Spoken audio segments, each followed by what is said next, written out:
चलिए बढ़ते हैं दूसरी खबर की ओर। तो हरियाणा में चुनाव की तारीखों का ऐलान हो गया है। 1 अक्टूबर को मतदान होगा और 4 अक्टूबर को परिणाम सामने आएंगे। इसी बीच क्षेत्रीय दल भी जोर आजमाइश में लगे हुए हैं। इनमें से एक है जनसेवक क्रांति पार्टी, जिसे चुनाव चिन्ह मिल गया है। देखिए रिपोर्ट।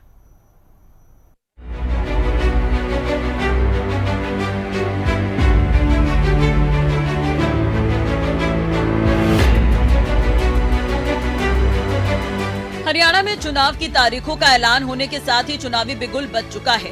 जहां एक तरफ राष्ट्रीय राजनीतिक दल धरातल पर उतर चुके हैं, तो वहीं दूसरी ओर अब क्षेत्रीय दल भी जोर आजमाइश करने में जुटे हैं। इसी कड़ी में गुरुग्राम में नवनियुक्त जनसेवक क्रांति पार्टी ने अपने चुनाव चिन्ह का लोकार्पण किया।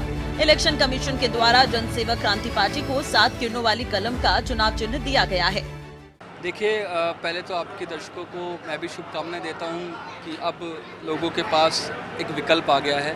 पहले लोगों के पास हाथ था, कमल था, झाड़ू थी, चश्मा था, लेकिन एक चीज़ की कमी थी, वो थी पेन और कलम की। तो आज हमारे लिए एक ऐतिहासिक दिन भी है और हमारे लिए गर्व का विषय भी है कि हमारा चुनाव चिन्ह का लोकार्पण हुआ है। गुरुग्राम के परशुराम वाटिका में जनसेवक क्रांति पार्टी के राष्ट्रीय अध्यक्ष के द्वारा चुनाव चिन्ह का लोकार्पण किया गया। इस कार्यक्रम में सैकड़ों की संख्या में लोगों ने भी शिरकत की। इस दौरान पार्टी के राष्ट्रीय अध्यक्ष अंकित अलग ने कहा कि जनसेवक क्रांति पार्टी की ये कलम भी हरियाणा में बदलाव लाने का काम करेगी। एग्जिस्टिंग राजनीतिक दल हैं, वो कहीं ना कहीं युवाओं के नाम पे सिर्फ राजनीति करते आए हैं, युवा शक्ति के नाम पे राजनीति करते हैं, युवाओं को कभी स्पेस नहीं दिया।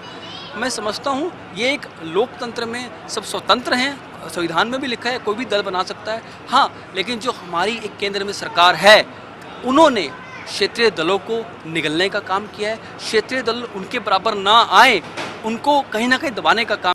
जनसेवक क्रांति पार्टी के राष्ट्रीय महासचिव विक्रांत मक्कड़ ने ऐलान किया कि हरियाणा में कम से कम 5 सीटों पर जनसेवक क्रांति पार्टी अपने उम्मीदवारों को मजबूती के साथ उतारेगी।